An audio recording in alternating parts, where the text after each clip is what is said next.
Es un placer para mí invitarlos y tenerlos presentes en esta charla sobre Kepler, que se da en el marco del 50 aniversario de la Escuela de Matemática. La charla se llama Kepler, Matemáticas y Naturaleza, y será impartida por el profesor Guillermo Coronado Céspedes. Don Guillermo es licenciado en Filosofía por la Universidad de Costa Rica y tuvo estudios de posgrado en Historia y Filosofía de la Ciencia en Indiana University. Sus especialidades principales son la historia y la filosofía de la ciencia, la filosofía de la naturaleza, historia de la técnica y la tecnología, y entre sus profesores del pregrado en la Universidad de Costa Rica figuran personajes como don Roberto Murillo, Claudio Guterres y don Gil Chaverri. Es además profesor emérito de la Universidad de Costa Rica por la Escuela de Filosofía, es profesor emérito de la Universidad Teológica de América Central y catedrático jubilado del Instituto Tecnológico de Costa Rica. Fue director de la Escuela de Filosofía en 3 periodos y director de la Revista de Filosofía de la Universidad de Costa Rica. Además es miembro del Círculo Alejandro Aguilar Machado, que se llama ahora Círculo de Cartago, y esto es desde 1964, y miembro del comité editorial de la revista Coris. Don Guillermo ha sido y es autor y coautor de más de 90 artículos en revistas especializadas, y entre los más recientes se encuentra el libro Apuntamientos de Historia del Pensamiento Científico, que me pareció además de tener en la biblioteca. Aparte de este currículum tan impresionante que tiene don Guillermo, también es el padre de unos queridos amigos, y para mí es un honor tenerlo en este coloquio, hablándonos de un tema tan interesante. Entonces los dejo en manos del profesor Guillermo Coronado. Me gustaría presentar unas pocas imágenes. Necesitaría compartir la pantalla. Sí, señor. Ya lo pongo.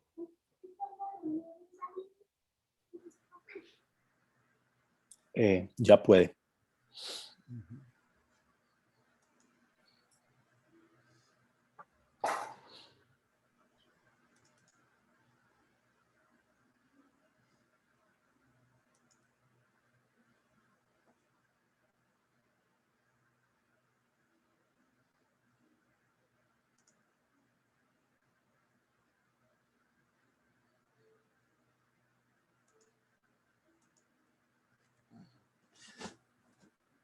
Muy bien.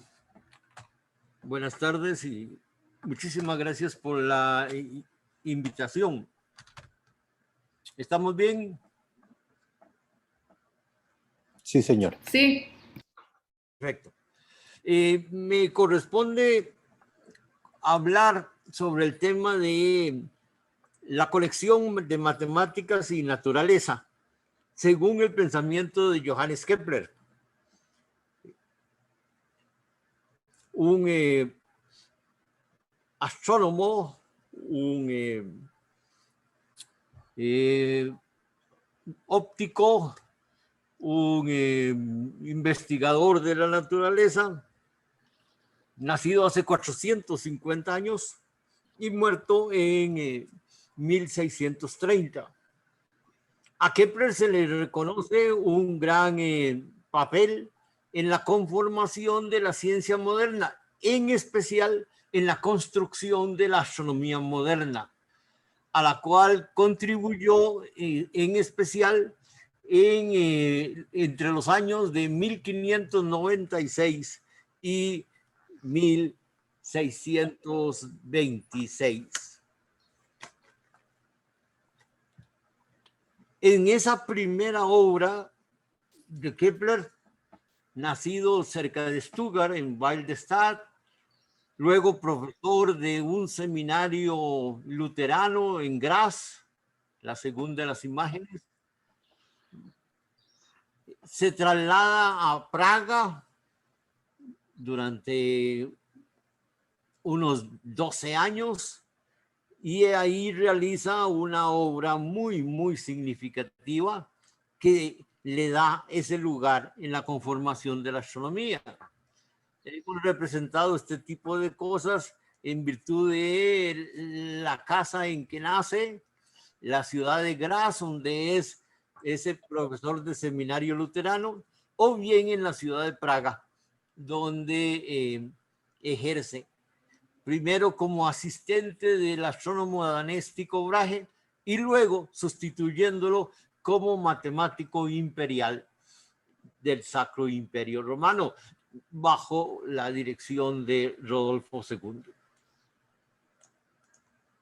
En Praga tiene esa relación con Tycho Brahe que le permite poder usar lo que él llamaba el tesoro de observaciones de Tycho Brahe, el más grande observador de los cielos antes de la era del telescopio, y luego emplear esto para los efectos de darle fundamento a sus construcciones matemático pitagórico-platónicas. En Praga, luego de la muerte de Rodolfo II, se pasa a la ciudad de Linz, que ahora hay una estatua muy hermosa, y lamentablemente después de muchas vicisitudes, tratando de resolver uno de sus crónicos problemas, que era que tenía un gran puesto pero no le pagaban, entonces viaja, como hizo muchas veces durante estos tiempos, a la ciudad de Ratisbona, donde lamentablemente fallece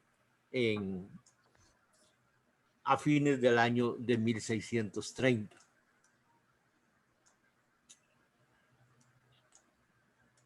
Kepler, al que tenemos aquí en dos retratos y una moneda conmemorativa posterior. Él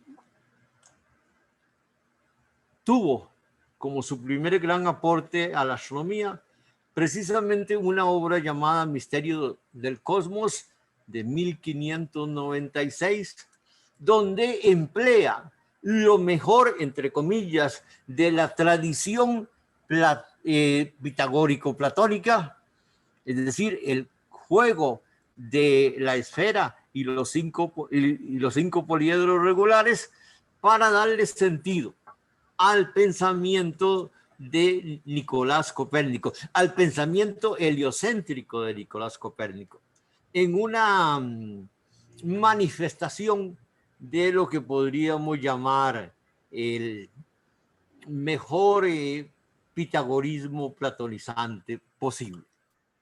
Ok, retomo el asunto. Johannes Kepler, que se supone tiene un papel importante en la construcción de la astronomía moderna como parte de la construcción de la ciencia moderna, pues nace en el 1571 y muere en 1630. Se forma, y es importante para nosotros hoy, se forma como teólogo, porque recibe beca, era de pobre condición económica, pero recibe becas para poder estudiar teología en los seminarios y luego en universidades luteranas. Resulta que habiendo obtenido a principios de los 90 la maestría en teología, no culmina su doctorado, dado que se requiere que enseñe en un seminario luterano de la ciudad de Graz, en el sur de Austria, donde va a permanecer hasta finales del siglo XVI. Hay ahí la posibilidad de una cierta tranquilidad para dedicarse a ciertos intereses adicionales a los de la teología, pero también hay una serie de inquietudes, incomodidades por reacciones de tipo religioso que implican en algunos casos el intento de expulsión de los protestantes, puesto que el señor de la región es más bien católico. Los intereses que él puede profundizar en ese contexto de Graz provienen del hecho que, aunque estudiaba teología, uno de los profesores de teología, sin embargo, era un aficionado muy fuerte a las cuestiones de filosofía de la naturaleza y por ende a las cuestiones de la novedosa propuesta astronómica de Nicolás Copérnico. ¿Cómo era que Maestri, que así se llamaba ese profesor, lograba sobrevivir en el contexto luterano? Bueno, dejémoslo entre paréntesis. Pero a Kepler le interesa mucho eso.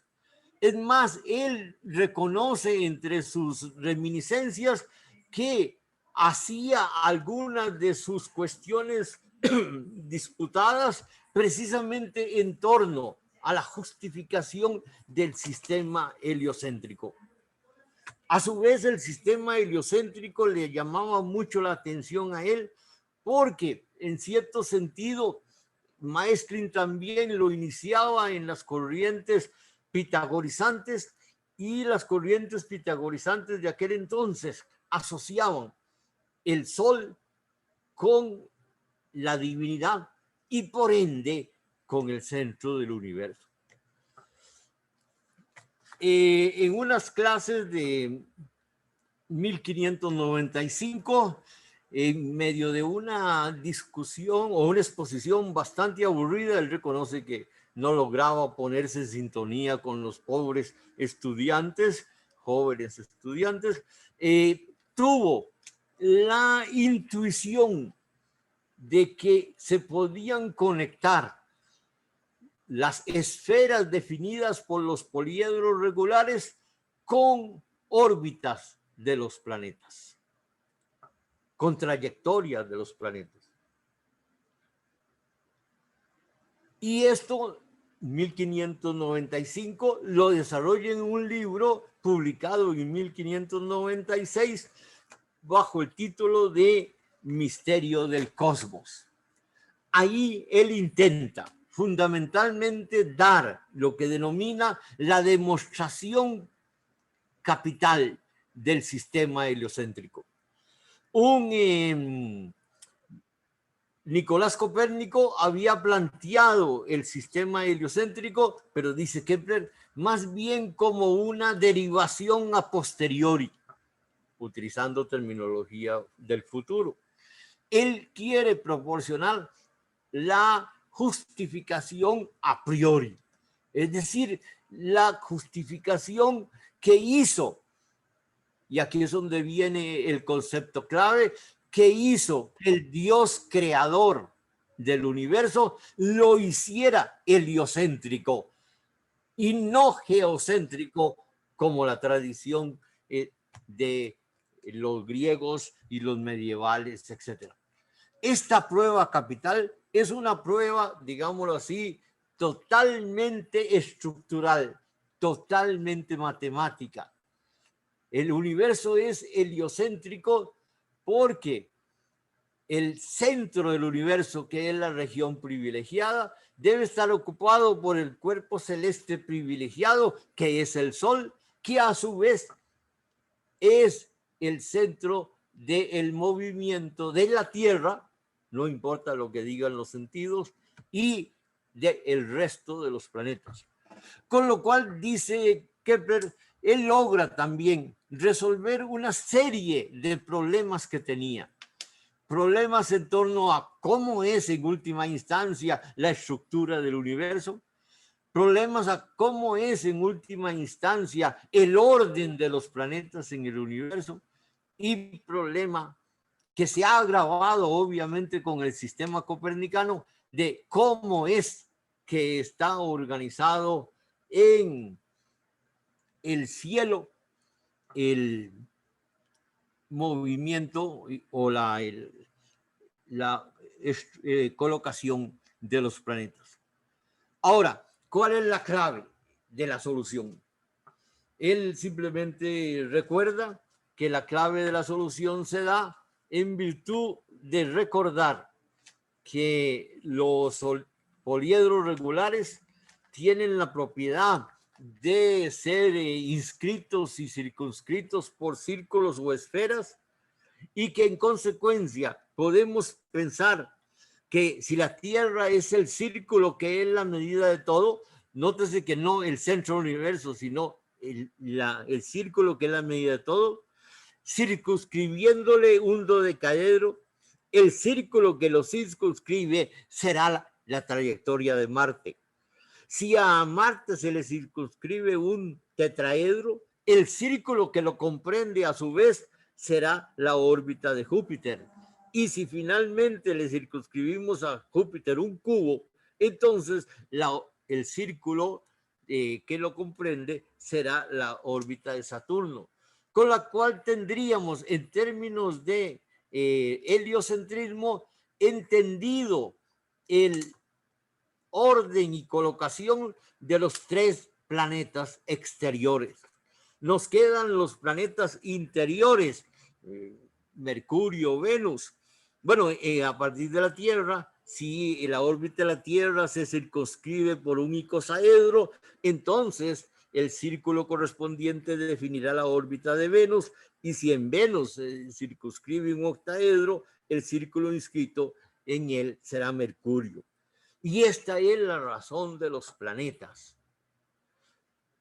¿Por qué a su vez es la razón de los planetas? Bueno, porque según esta propiedad de los poliedros y de los círculos, o los poliedros y las esferas, tenemos que se pueden definir 6 y solamente 6 esferas o círculos, dado que existen 5 y solamente 5 poliedros o cuerpos platónicos. La tradición de los poliedros es obviamente una tradición pitagórica, pero la culminación del estudio de los poliedros y el establecimiento de su grupo de 5 se da no en el siglo VI, cuando se inicia el pitagorismo, sino en el siglo IV, cuando Teeteto, contemporáneo de Platón, logra demostrar la unicidad del grupo de los 5 poliedros regulares, que a su vez nos definen entonces 6 trayectorias, es decir, 6 planetas. Y por lo tanto entendemos que en el sistema copernicano se haya abandonado el concepto milenario de 7 planetas, excluyendo a la Luna del estatus de planeta. Y la Luna se le, comillas, serrucha el piso para que sea simplemente un satélite de la Tierra. Recuerden que más adelante el telescopio de Galileo nos proporcionará otras lunas alrededor de Júpiter, y por lo tanto servirá para reforzar todavía la idea de centros secundarios en el sistema planetario. Ahora, ¿cómo es que podemos entender esta situación?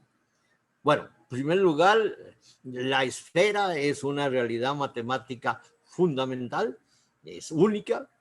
Los poliedros son una realidad rectilínea fundamental, son 5 y nada más que 5, y por lo tanto, y aquí aparece obviamente el concepto clave, a su vez resultante de la formación de Kepler, Dios, el creador de todo, según el concepto cristiano, es geómetra. La afirmación es realmente impactante. Ya no tenemos a un señor de los ejércitos, ya no tenemos a un Dios amor, no, ahora tenemos a un Dios geómetra. Pero el Dios fundamental, no hay que confundirlo con el Timeo de Platón, en que hay un demiurgo, que es una especie de artesano divino, pero que no es el Dios por excelencia. Ahora sí, podemos decir que el Dios crea como crea el universo en virtud de que aprovecha las estructuras fundamentales geométricas para hacer esa creación. Dios es geómetra, hace un universo geométrico y en ese universo entonces tenemos una unicidad en el centro, una unicidad en el cosmos, la esfera es única, una unicidad en el límite de la esfera y una unicidad del plano intermedio. Dios es creador, geómetra, pero sigue siendo base para entender ciertos principios teológicos, como sería que el cosmos es como Dios uno y trino. Es uno porque hay solamente un cosmos, es trino porque hay un centro, hay una periferia y hay un intervalo. Y en consecuencia, dice Kepler con gran entusiasmo, tenemos que el centro del cosmos es como el Padre, la periferia es como el Hijo y el intervalo es como el Espíritu Santo. Es decir, hay simbolismo teológico en lo que es la realidad por excelencia geométrica. Y esto gracias a que Dios es geómetra. ¿Y cómo nosotros podemos estar seguros de que esto realmente funciona así? Aquí viene una idea de Kepler que va a repetirse en la primera parte y algún resto del siglo XVII. Hay garantía de que esto es así porque no solamente hay estructuras matemáticas que Dios con su mente infinita comprende en su plena totalidad, sino que Dios al crearnos a nosotros con imagen y semejanza, también nos dio la capacidad de poder entender, captar, manejar esas estructuras matemáticas. Y en consecuencia, nosotros entendemos lo que Dios hizo en el universo, porque de alguna manera Él nos capacitó para que entendiéramos al respecto. Hay una sintonía entre lo que nosotros entendemos con nuestra mente finita en relación a lo que la divinidad entiende con su mente infinita, pero el puente está en el acto voluntario de Dios de hacernos capaces de poder entender. Hay muchísimas cosas en la realidad que no entendemos. Obviamente no entendemos por qué Cartaginés pierde en fútbol, pero bueno, entendemos en cambio otros casos de otros equipos que sí campeonizan. Este principio se va a mantener.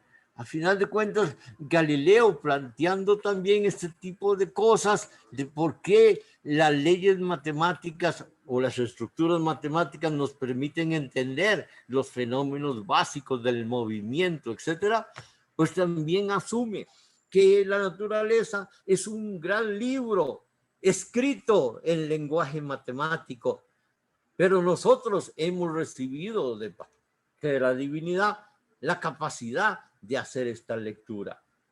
O bien más adelante, en el caso de Descartes, también otro gran teórico de la ciencia moderna, él que asume que el universo ya no es obviamente un animal, un todo orgánico, un animal divino, sino que es una máquina, una sumatoria de partes que se mueve según las leyes de la dinámica y de la mecánica, está seguro de que nosotros podemos entender el funcionamiento de esa máquina del cosmos y también la máquina de los seres vivientes y la máquina de los vegetales y la máquina del cuerpo humano. Otra cosa es el pensamiento humano, porque la divinidad decidió darnos en nuestra mente la capacidad de seguir y de entender y de desarrollar las estructuras matemáticas correspondientes. El siglo XVII resolvió de esa manera teológico instrumental, entre comillas, la conexión entre divinidad y estructuras matemáticas. Cabe preguntarnos, bueno, ¿y qué pasaría si nos olvidamos totalmente de la divinidad y de la equivalencia de estructuras de mente finita con estructuras de mente infinita? ¿Qué pasaría si nos quedamos solamente nosotros ante la matemática?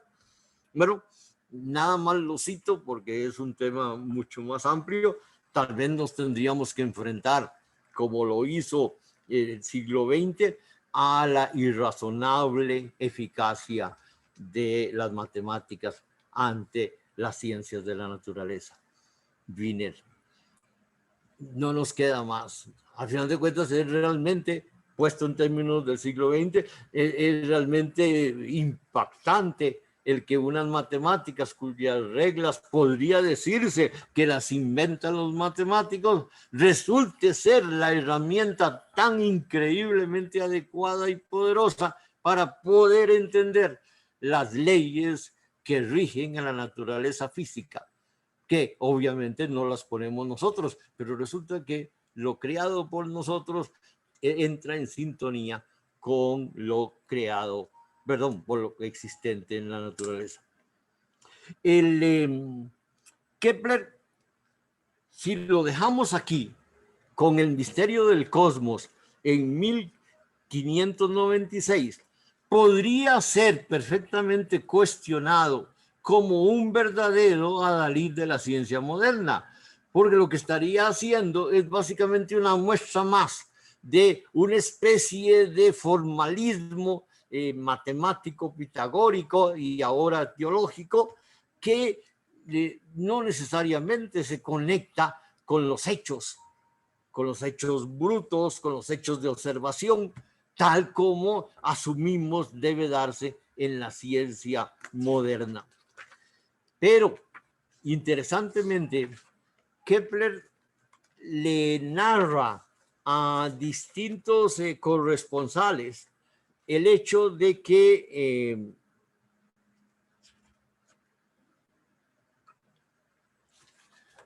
él, después de publicar el libro, siente la necesidad de, para decirlo con cierta terminología actual, de corroborar si la belleza de la estructura geométrica de los poliedros y de la esfera como base de la estructura del universo realmente corresponde con los datos.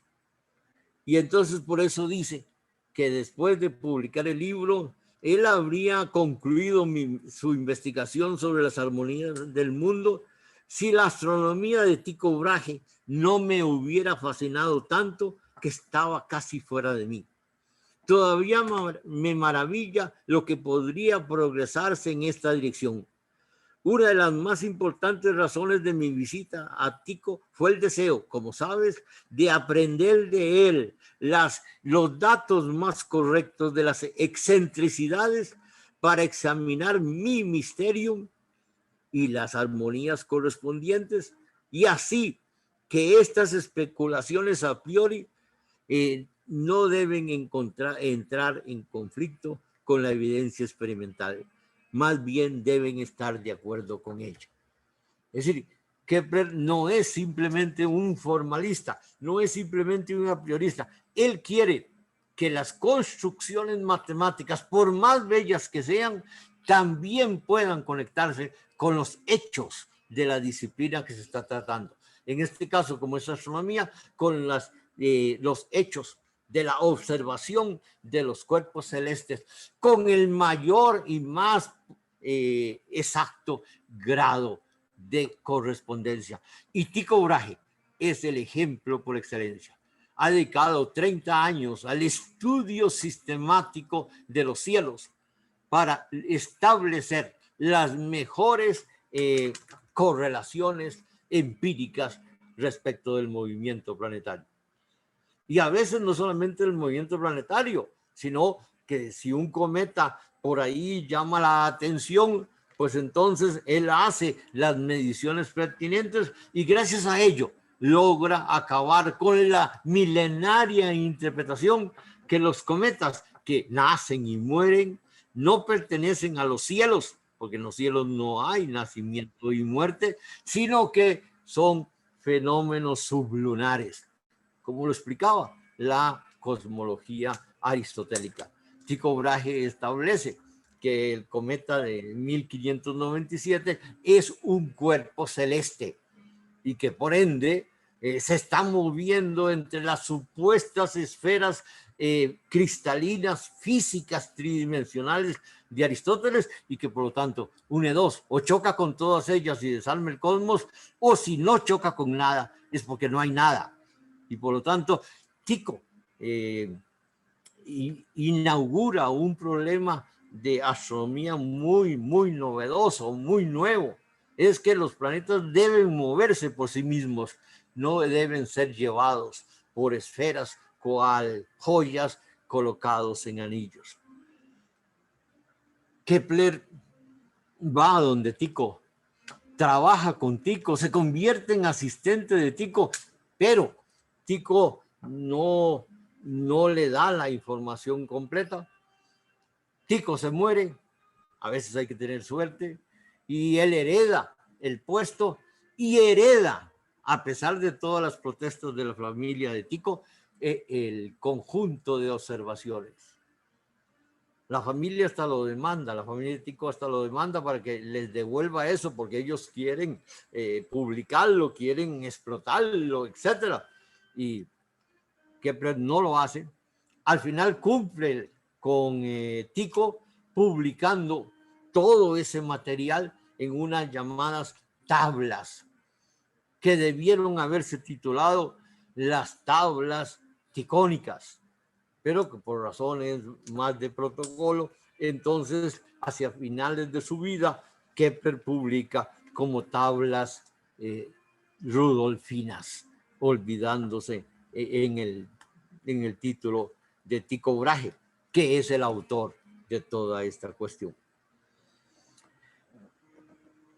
La primera década del siglo XVII, Kepler la dedica, entre otras cosas, a manejar todos esos datos para cumplir con la asignación que Tycho le propuso. A saber, explique en virtud de estos datos la trayectoria del planeta Marte. Y eso lo hace en una publicación de 1609 que se llama Astronomía Nueva.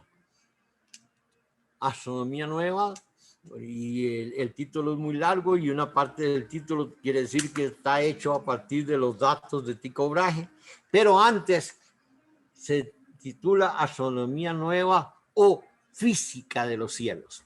Y ya el título de esta obra de 1609 en sí mismo es revolucionaria. La astronomía no puede ser, en tradición escolástico-aristotélica, una física de los cielos, porque en los cielos no se aplica la física. La física se aplica en el mundo sublunar, no en el mundo celeste.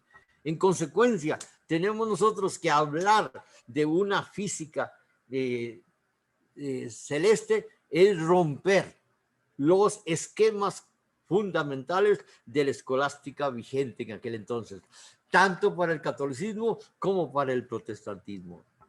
Pero además es una física de los cielos basada en el principio causal. La astronomía nunca se había pensado en términos de causalidad. Los planetas se mueven como se mueven porque tienen la naturaleza que tienen. Pero no, él quiere encontrar la explicación causal. Y adelantémoslo, utiliza el pensamiento de William Gilbert, que en 1600 conmocionó el mundo con sus investigaciones acerca de los imanes, y va a sostener que el movimiento de Marte es como es, ni circular ni uniforme, sino elíptico y con áreas iguales barridas en tiempos iguales, en virtud de la acción magnética que el Sol ejerce sobre Marte, que lo hace a veces ser repelido, a veces sufrir atracción, y que por lo tanto tiene que abandonar la circularidad y uniformidad. Es terrible, entre comillas, en virtud del, llamémoslo así, paradigma tradicional, pero es increíble, maravilloso, dirá Kepler, porque Marte, que no se mueve ni circular ni uniformemente, sin embargo, se mueve en una sola estructura matemática. Él había visto que los datos de Tycho encajaban en una forma de huevo, pero obviamente eso no es digno de un cuerpo celeste, moverse en una forma de huevo. Pero finalmente, trabajando y luchando contra los datos, él narra todo como si fuera una batalla entre él y el dios de la guerra, a saber, el planeta Marte. Una batalla que obviamente él finalmente gana. Él descubre en un tercer momento que esa forma oval o forma de huevo no lo es, sino que es una elipse, es decir, una figura, una realidad geométrica que es tan digna como otras realidades, por ejemplo las de 1596, dado que tiene una ecuación. Y si tiene una ecuación, entonces tiene dignidad matemática. Y si a su vez coincide con los hechos, pues entonces hay que pagar el precio de que los hechos digan que Marte no se mueve en forma circular ni en forma uniforme, sino elíptica, con áreas iguales en tiempos iguales, y habrá que entonces rehacer totalmente la astronomía. Ahora sí. Y explicar un misterio mayor todavía que todos los anteriores. ¿Por qué Marte se comporta de esa manera tan extraordinaria?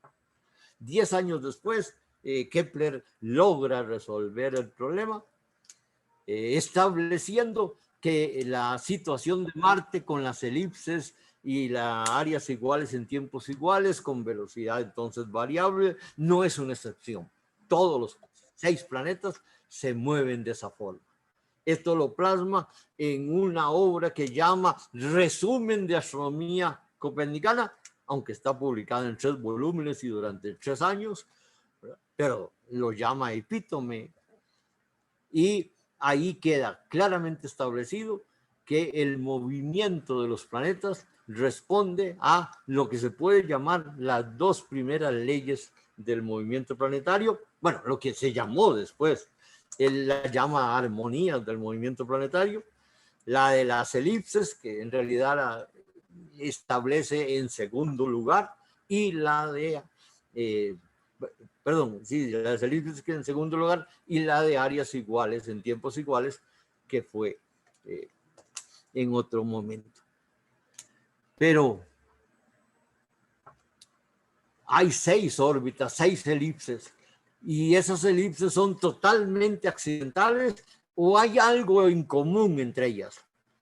Copérnico le había sugerido a los astrónomos que había una posible relación muy interesante en el cosmos, y era que los movimientos planetarios de alguna forma tenían que ver con el radio de las trayectorias y con el tiempo transcurrido en las trayectorias. Una relación directa, pero obviamente Copérnico no lo desarrolló sistemáticamente. Los hechos para Copérnico no son tan significativos. Copérnico sigue siendo también un clásico. Lo normal es decir que Copérnico inició la revolución astronómica. En realidad, Copérnico, si le preguntáramos, diría, no, yo salvé la astronomía griega. La astronomía griega era un desastre. Yo la hice más simple, más perfecta. Salvé a la circularidad y a la uniformidad.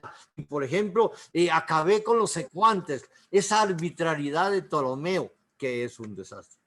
Muy bien, y con esto podemos entonces cerrar el cuadro.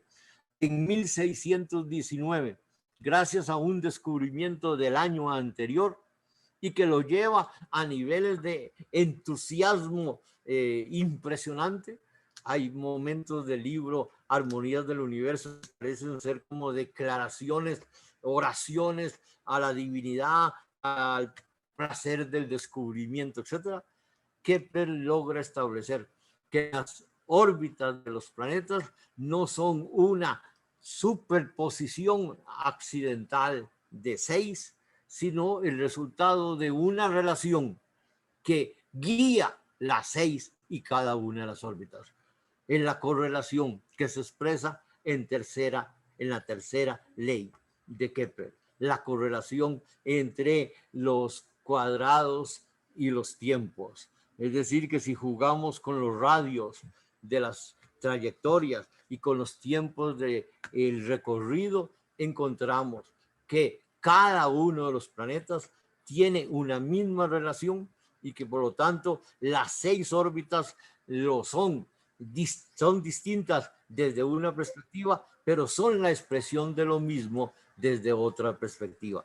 Y la tercera ley de Kepler obviamente es la puerta hacia lo que será la mecánica celeste ulterior, porque ahí está la clave de qué es, como hubiera dicho en 1609, cuál es la física y causalidad física correspondiente.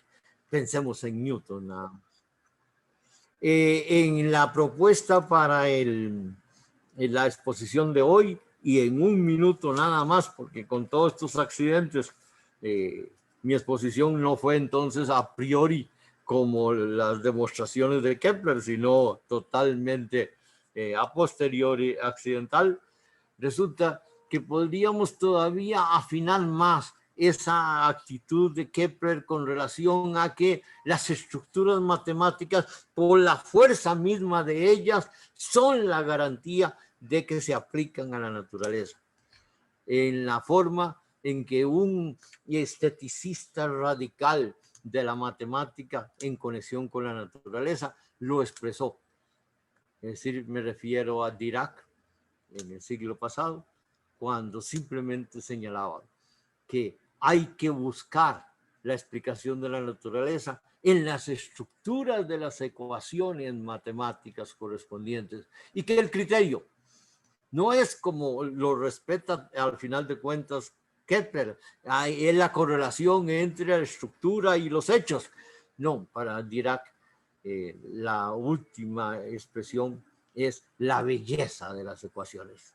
Si las ecuaciones son bellas, si son bellas y simples, podemos sospechar casi con seguridad que serán verdaderas, que serán aplicadas, porque ese es el criterio. Pero bueno, al final de cuentas, Dirac no cayó muy bien en el siglo pasado. Al final de cuentas, tampoco cayó muy bien que dijera siempre que las ecuaciones de la mecánica cuántica eran espantosamente feas y que por lo tanto había que buscar algo diferente. Pero eso de Dirac sería tema para otra ocasión, pero está realmente interesante. Disculpen los problemas técnicos, pero ni modo, el Zoom me odia definitivamente. A mí. Disculpas y gracias. Muchísimas gracias, don Guillermo. Nada más quiero comentarles que yo pasé el PowerPoint de su presentación, me llegó por correo y yo lo puse en el chat para que las personas que Bueno, deseen. gracias. Muchísimas gracias. Sí, yo quiero primero que todo agradecerle por su charla. Es iluminadora, como todas las conversaciones que hemos tenido a lo largo de los años. Realmente le estoy muy, muy agradecido por su participación y quiero invitar a los presentes a la charla a ver si tienen alguna pregunta. Don Luis Camacho, adelante. Buenas tardes. Guillermo, obviamente la visión que tiene que perder las matemáticas debe mucho a los pitagóricos y Platón y parecería menos a Aristóteles. Hay un punto, no estaría de acuerdo, sin embargo, en que hay un punto en que coincide con Aristóteles y es que las matemáticas serían el descubrimiento de lo que es permanente e inmutable en las estructuras contingentes inmutables del mundo en que nos encontramos. Porque en Kepler no aparece nada de eso platónico, nada de la visión de que las matemáticas son como una puerta de entrada a otro mundo diferente, el mundo perfecto. Sí, no, él tiene inspiración pitagórica de alguna forma usa el timeo, pero él asumiría que no es una especie de realidad por sí misma, independiente o superior a la realidad física. Es su reconocimiento de la necesidad de hechos, de datos básicamente. Su reconocimiento del papel crucial que tiene Tycho Brahe para poder entonces evaluar las construcciones. En algún momento en la correspondencia que tiene con un par de amigos a finales del siglo XVI, lo dice: yo quiero poder manejar el tesoro de observaciones de Tycho para, si es necesario, por más bellas que considero las construcciones de mi misterio del cosmos, si los datos de Tycho no me coinciden con esas construcciones, pues tendré que dejarlo y volver a empezar. Interesantemente, después con las elipses, etcétera, Kepler en Armonías del Universo le vuelve a dar una cierta revisión a las estructuras del misterio del cosmos, aceptando que ahora ya la correspondencia, obviamente entre elipses y ¿cómo se llama? Y los poliedros no están exactos, pero declara que por lo menos pueden servir de gran motivador psicológico para la investigación.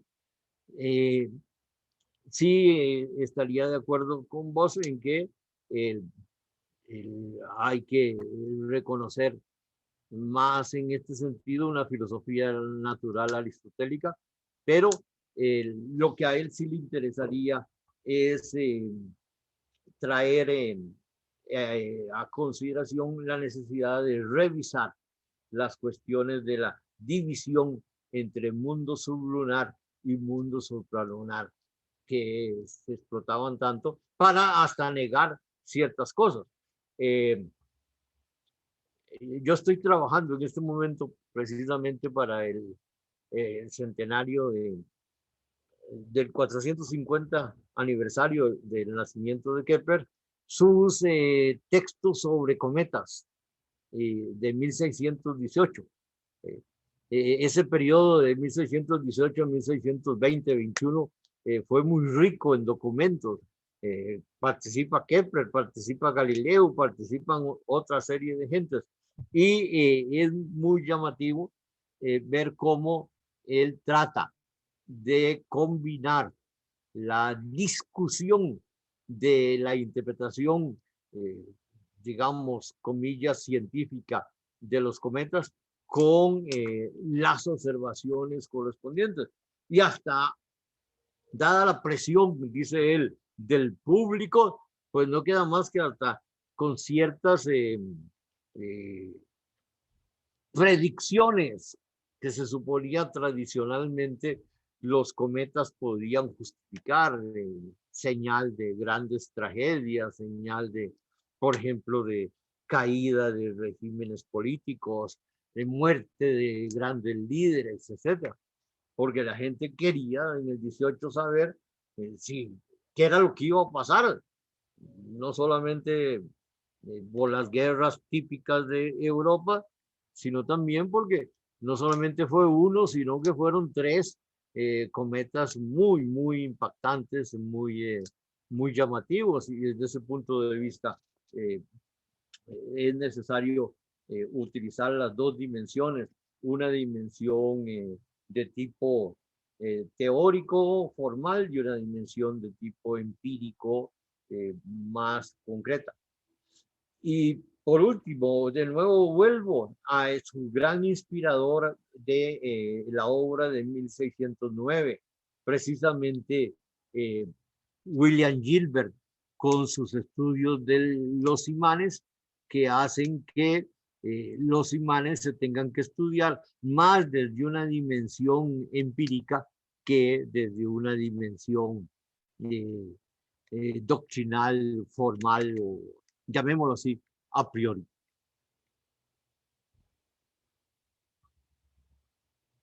Muchas gracias por su respuesta, don Guillermo. Tengo unas manos levantadas y tengo un comentario en el chat. Don Efraín Bosa dice: me parece muy interesante el papel de la creencia a priori para generar inferencia a posteriori. Al menos desde mi punto de vista, posee ciertas similitudes con el paradigma bayesiano en la estadística. Muy buena charla. Puede ser. Sí, podría ser, claro. Y tengo al profesor William Ugalde, que tiene la mano levantada, que quiere hacer una intervención. Sí, primero, agradecerle a don Guillermo por su tiempo y por compartir su conocimiento.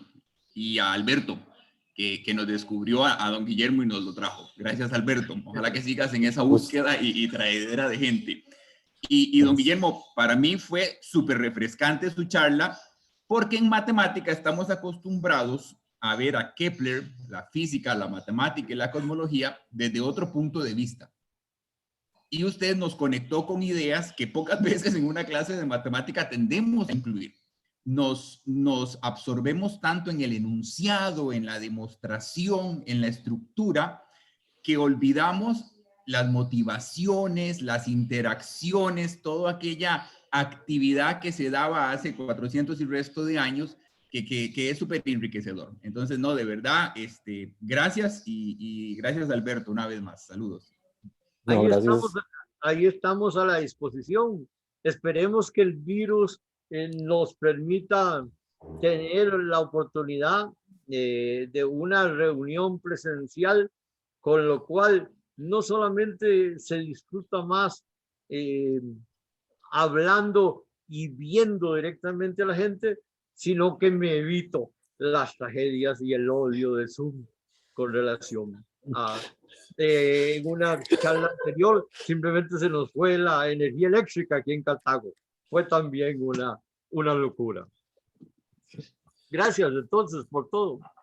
Sí, nada más para cerrar, también tengo a don Juan Bosa, que, bueno, que quisiera hacerle una pregunta o hacer algún comentario. disculpen. Es un comentario. Las tres leyes de Kepler, yo las conocí por primera vez en mi primer año de universidad, ya por los años 70. Y desde entonces me llamaron mucho la atención. En el curso utilizamos un buen texto de física y ahí estaban demostradas, y un estudiante que estaba entrando a la universidad podía entenderlas. Eso sucedió, ¿verdad? Y lo que más me llamó fue la ley que don Guillermo mencionó, que es las áreas barridas por el radio vector en tiempos iguales, ¿verdad? Esa era la primera observación. La segunda es que en estos días, esperando la charla suya, yo me puse a pensar cómo una persona como Kepler pudo llegar a conclusiones tan acertadas, que se mantienen a través de los siglos, con tan pocos datos empíricos, es decir, con tan pocas observaciones, ¿verdad? Y ahora tomo en cuenta, yo no sé si Galileo fue posterior o anterior a Kepler, pero usted decía que él tuvo que esperar, él hizo esas observaciones en que Kepler se basó, son anteriores al telescopio. Entonces yo decía, ¿cómo con tan pocas observaciones él pudo llegar a conclusiones tan maravillosas? Pero leyendo un poquito, supe de la relación que él tuvo con Tycho Brahe, que usted ha explicado de una manera muy linda y exhaustiva. Él durante 7 años se dedicó, en lo que yo leí, se dedicó a estudiar y a trabajar con los datos empíricos de Tycho Brahe, ¿verdad? Ese es el segundo comentario. Todavía un tercero. Está la actitud de Kepler, según la entendí yo, y también creo que usted lo ha expuesto, es que él no se conformó con la tradición científica que había, ¿verdad? Porque él decía, tenemos que basarnos en las mediciones, en la experiencia, en los datos, ¿verdad? Entonces, eso fue una ruptura. Y aquí quiero hacer un comentario que yo tuve la oportunidad en años pasados de trabajar de cerca con ingenieros de estos que diseñan las plantas, las centrales eléctricas aquí en el ICE, ¿verdad? Y entonces yo decía, viendo trabajar a estos ingenieros, ellos tienen que hacer una cantidad tan grande de mediciones y tomar en cuenta datos de precipitaciones pluviales, caudales, alturas, todo, ¿verdad? Pero cantidad inmensa de datos para después ingresarlas al utilizar algún modelo matemático. Entonces, eso me admira de Kepler, ¿verdad? Que con datos obtenidos, con métodos que hoy diríamos rudimentarios, hizo tanto por la ciencia. La otra cosa, ya el último comentario, me llamó la atención el comentario que usted hizo de que Copérnico no rompió tan radicalmente con la tradición, ¿verdad? Porque, y si pudiera referirse a esto un poquito más para entenderlo mejor, ¿verdad? Porque él trató de salvar la tradición, pero tal vez, me atrevería a decir yo, sin darse cuenta, rompió con la tradición. Muchas gracias, lo felicito. Respecto a esto último, la astronomía clásica griega se construye a partir de la idea de la centralidad de lo circular y uniforme. El problema del manejo de esta idea aplicada a la geometría entonces, o utilizando la geometría, vienen los datos, y con los datos pues hay que comenzar a salvar las apariencias, expresión que se utilizaba desde esos tiempos. Y el salvar las apariencias es que cuando se presentan dificultades entre la construcción simple, por ejemplo, está de alguna manera en la República de Platón, en el último libro, de que cada planeta está representado por un círculo y solamente un círculo, pues uno termina con Aristóteles y casi una cincuentena de círculos, porque son muchos círculos para lo mismo, o en el gran monumento al cálculo astronómico y a la teoría astronómica griega, el Almagesto, el nombre posterior, sintaxis matemática, el nombre griego, de Ptolomeo, donde no solamente hay que usar círculos y llamados epiciclos o llamados deferentes, etcétera, excéntricas, etcétera, etcétera, o sea, círculos cuyo centro no coincide con el centro del universo, sino que para salvar la uniformidad que se está viniendo al suelo, Ptolomeo emplea la idea del círculo, del centro ecuante, es decir, un círculo adicional cuyo centro permite salvar la uniformidad del movimiento planetario que con relación al centro de la Tierra no sería uniforme. Entonces, usted encuentra que la astronomía se va llenando de más y de más y de más círculos, y entonces el ideal de una construcción matemática para cada planeta, y entiéndase un círculo con velocidad uniforme, simplemente se perdió totalmente. Pues bien, el impacto fundamental de las leyes de Kepler es que de alguna forma logramos realizar en correspondencia con los hechos el ideal formal, simple y por lo tanto bello, luego verdadero, de una construcción matemática, una elipse para cada planeta. Y además, no un simple agregado de 6 elipses con ciertos parámetros de su movimiento, sino todo regido por la armonía universal de el cuadrado y el cubo de los parámetros correspondientes. Esto es es lo fundamental de Kepler. Y es lo que hace que Kepler de verdad tenga derecho a reclamar su ciudadanía en la ciencia moderna.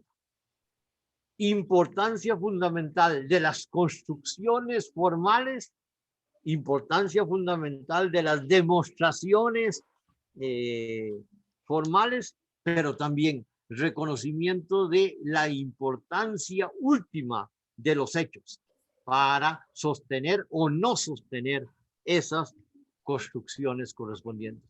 El misterio del cosmos dependía en su verdad de los datos, no solamente de la belleza. La belleza ya estaba garantizada, ahora faltaban los datos.